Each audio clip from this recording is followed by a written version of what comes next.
My mom couldn't stand the fact that I got pregnant before her golden child did, so she decided to bring my ex into the picture.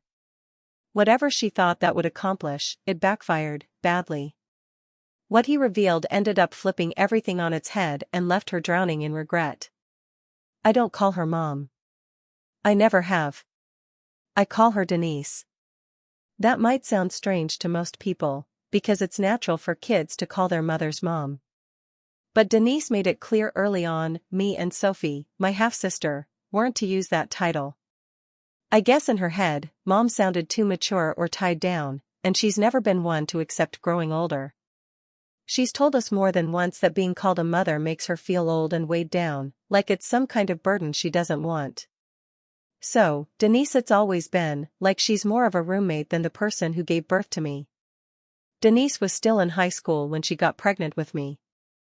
It wasn't planned. She and my biological father, Eric, weren't exactly thinking long-term when it happened. She's always called it an accident, and even though she might not realize it, hearing her refer to me that way stuck with me, deeply. Denise and Eric were your typical teenage couple, wild, impulsive, and completely unprepared for what came next. Once my dad found out she was pregnant, he didn't want to play the part of boyfriend or partner anymore.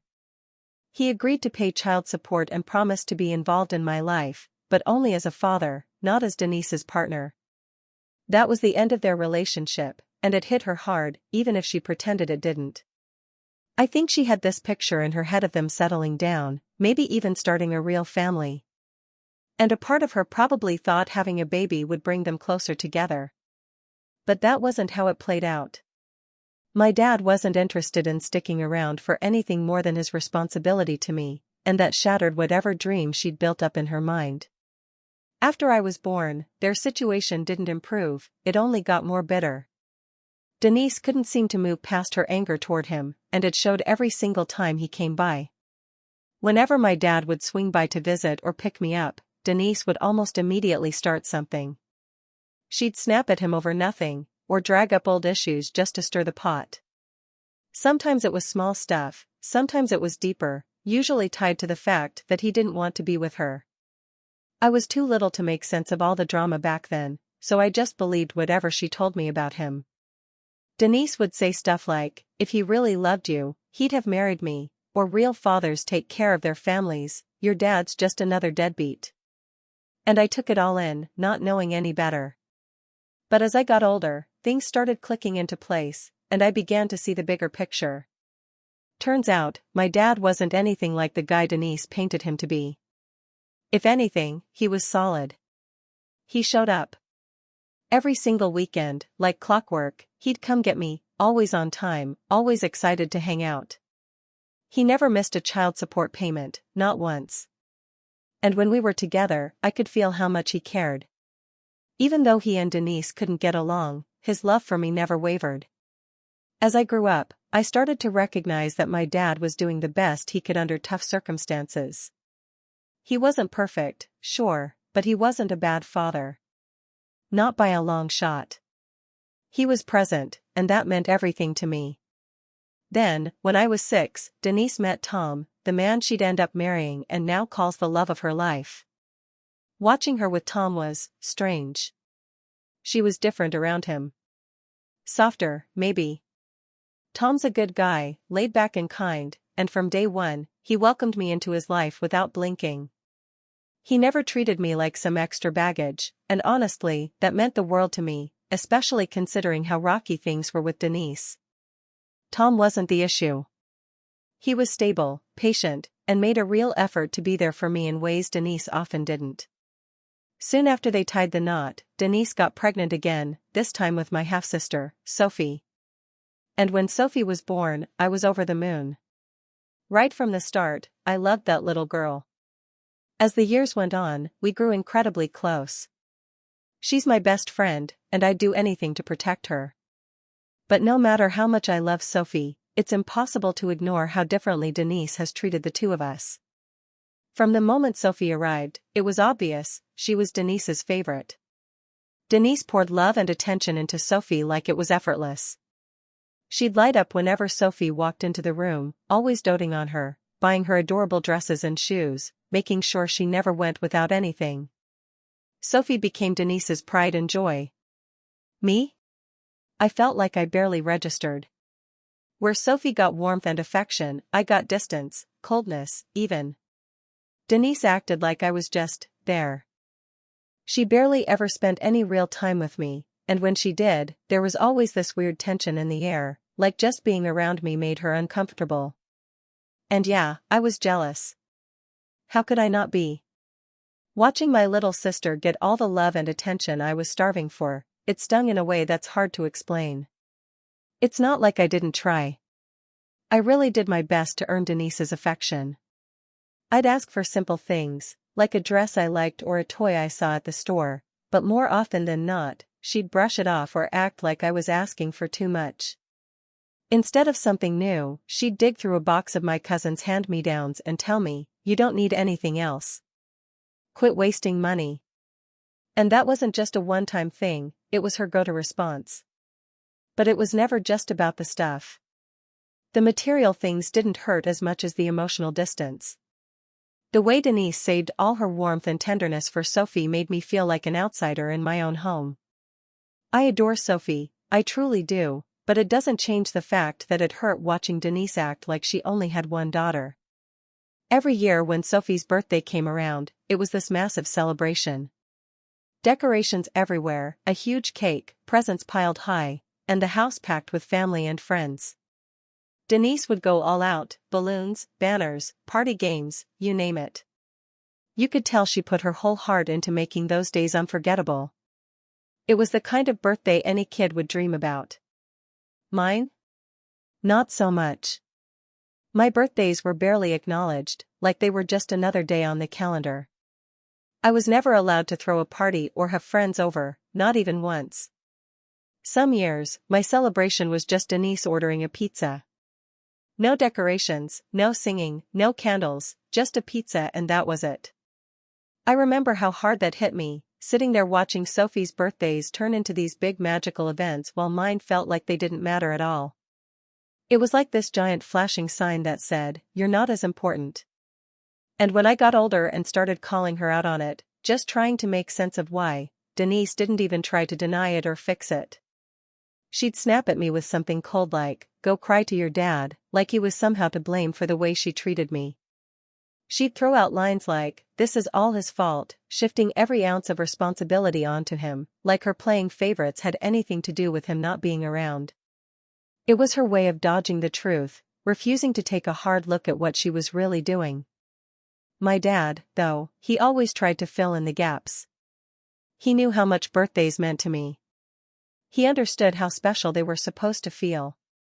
Without fail, he'd be the first one to call me, right at midnight, to wish me a happy birthday. He'd get me gifts and do whatever he could to make the day feel special, even if it wasn't some huge celebration. He saw the difference in how Denise treated me compared to Sophie, and it bothered him. I remember him trying to talk to her about it a couple of times. He wasn't aggressive or anything, he just wanted to understand why she couldn't love us both the same way. But those talks never went anywhere. Denise would blow up, turning the conversation into a shouting match before he could even finish a sentence. She'd tell him to keep his opinions to himself, that he had no right to say anything because she was married to Sophie's dad, not him. To her, the fact that Tom was Sophie's father somehow justified giving her more love and attention. It was like, since my dad wasn't in the picture as her partner, I didn't qualify for the same kind of care. That kind of logic? It cut deep. It felt like I was being punished for something I had no control over. When I left for college, it became crystal clear just how little Denise actually cared if I was around. If anything, I think she was happy to have me out of the house. You could see it in the way she acted, lighter, like she'd finally unloaded a burden. She rarely ever called me, and when she did, it felt more like she was checking off a box than actually wanting to know how I was doing. Strangely enough, it was Tom, Sophie, and my dad who kept in touch more regularly, who actually made the effort. Denise? She all but disappeared from my life the moment I stepped out that door. They were the ones who actually showed up. My dad, Tom, and Sophie visited me more often than Denise ever did, checking in regularly to see how I was adjusting to college life and making sure I wasn't feeling isolated. That support meant a lot, but at the same time, it made Denise's absence sting even more. Her lack of effort, her distance, it cut deep, even though I tried not to let it show.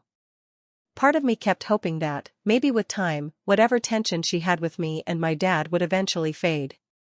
I wanted to believe there was still a chance for us to have some sort of normal relationship. I held on to that hope, even if it felt foolish. During my senior year, I met Dylan. My ex. Things between us got serious pretty fast, and for a while, it felt like everything was falling into place. Dylan was the first person in a long time who made me feel truly seen. He listened. He cared.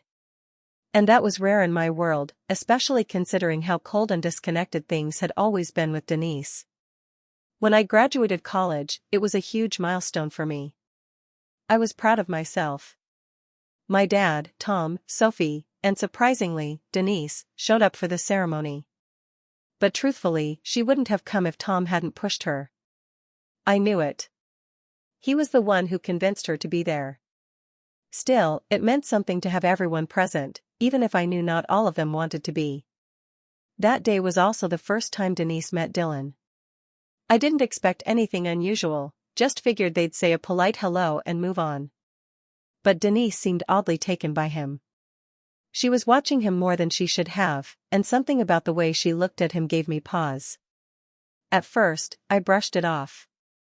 But then she started making comments, subtle at first, but cutting. She joked that Dylan was too handsome for someone like me. I laughed it off, pretended it didn't bother me, because I was used to that kind of stuff from her. Denise has always had a way of saying things that hit just below the belt, maybe without realizing it, or maybe fully aware. I never could tell for sure. Either way, I let it slide. Until she did it again.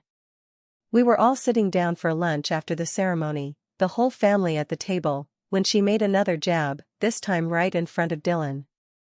She joked that I must be Dylan's charity case, implying I wasn't pretty enough to be with him. This wasn't just a snide remark, it was humiliating. I felt the heat rush to my face, and for a second, I couldn't even respond. But then I took a breath and turned to her. Calm, but firm.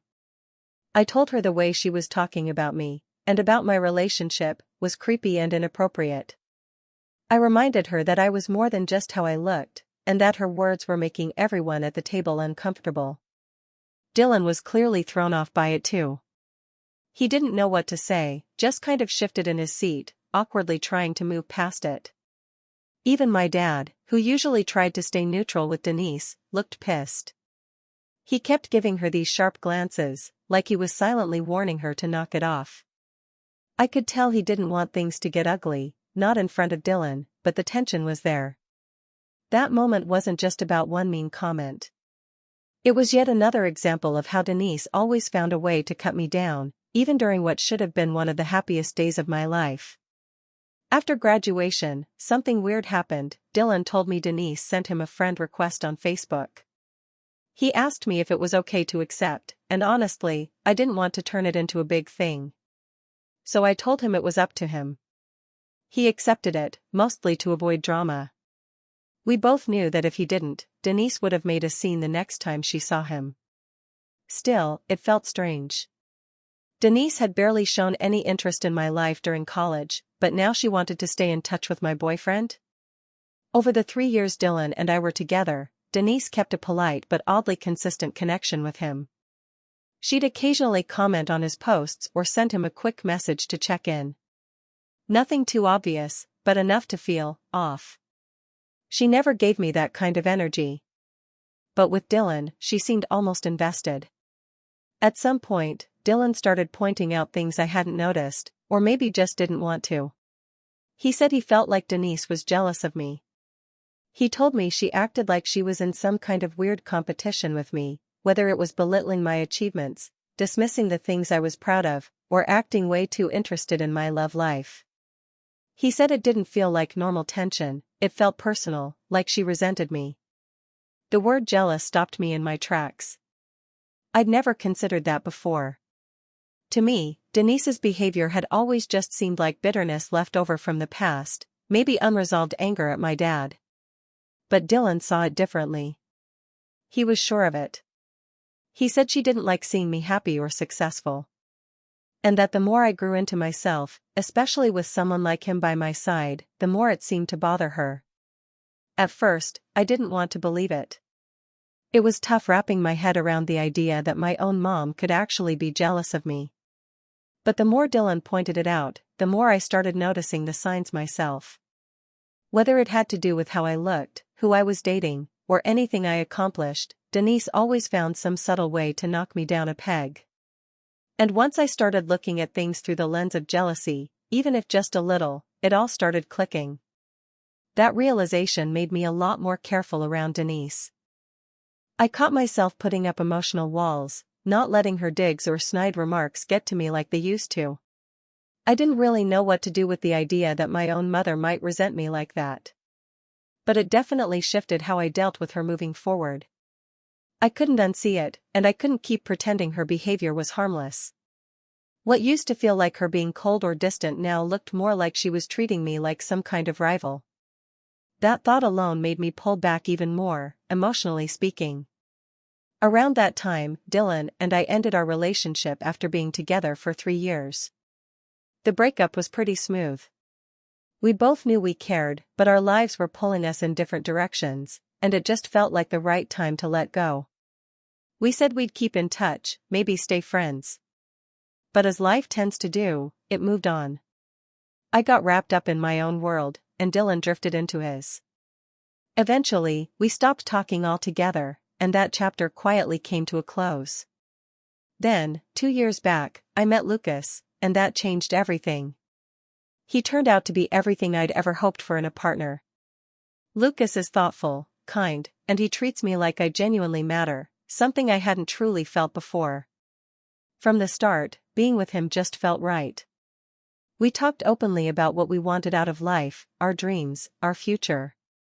And for the first time, I could actually picture the kind of life I'd always hoped for. One with love, stability, and eventually a family. I'm genuinely happy with Lucas, and I don't take that for granted.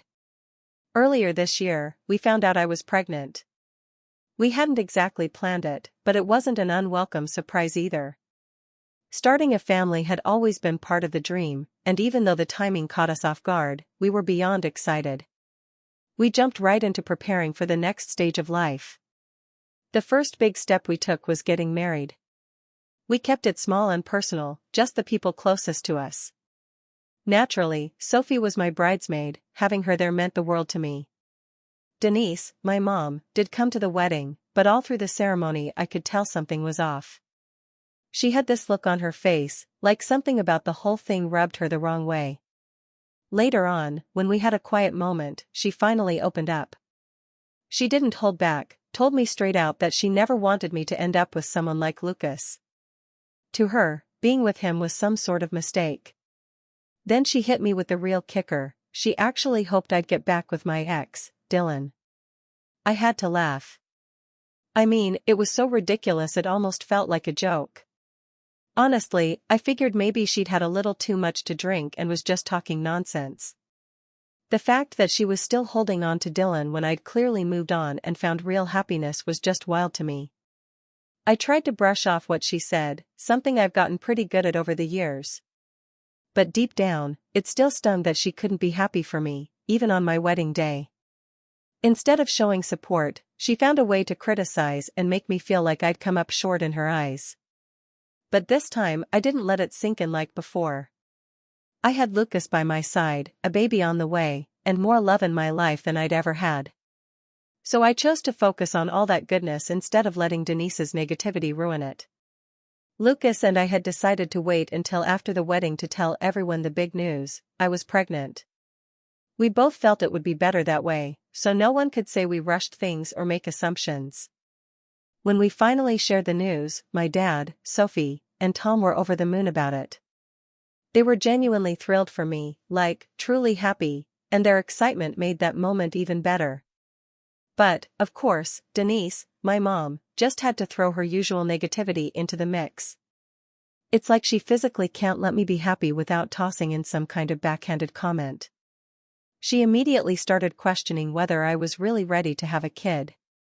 Then came the passive digs, suggesting I might regret diving into motherhood before enjoying a few years of just being married to Lucas.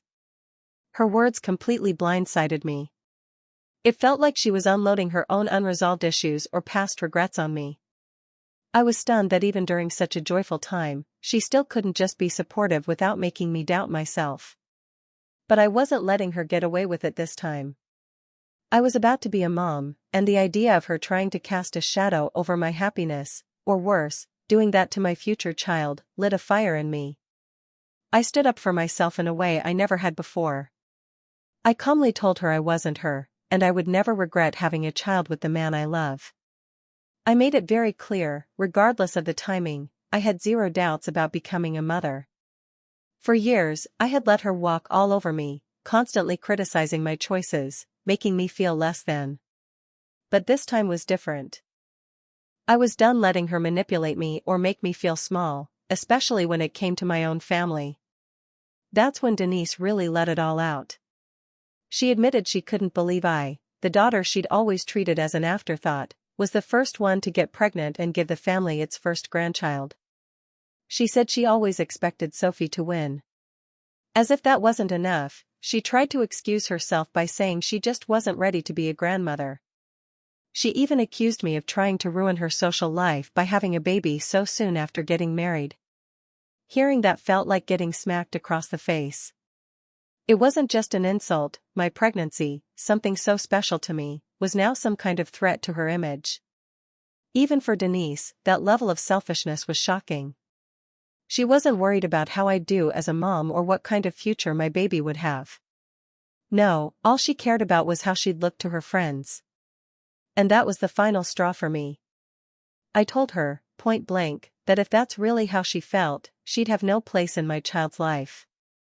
If keeping her reputation intact mattered more than being a supportive mother and grandma, then she was out.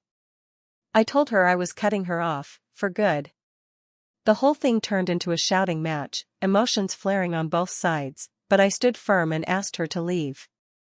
Since then, Denise has been blowing up my phone with texts, trying to guilt-trip me into apologizing. She says she was just being honest and that I'm acting overly emotional because of pregnancy hormones.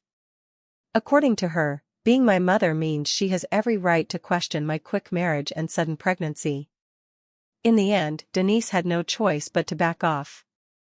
Sophie and Tom apparently stepped in and told her she was being completely out of line, and that she needed to let it go. And it looks like, for once, Denise realized I wasn't bluffing. She could see that I was serious about going no contact, especially when it came to protecting my child from her toxicity. She gave me a half-hearted apology, promising to be more supportive about the pregnancy and not so critical about my marriage. 3 days ago, Sophie threw me the most beautiful baby shower. It was everything I'd hoped for, sweet, thoughtful, perfect. Denise was there too, but something about her seemed off. She looked nervous, jumpy, like she was waiting for something. I noticed she kept glancing at the door like she was expecting someone to show up. And when the doorbell finally rang, she shot off the couch like it was some big moment.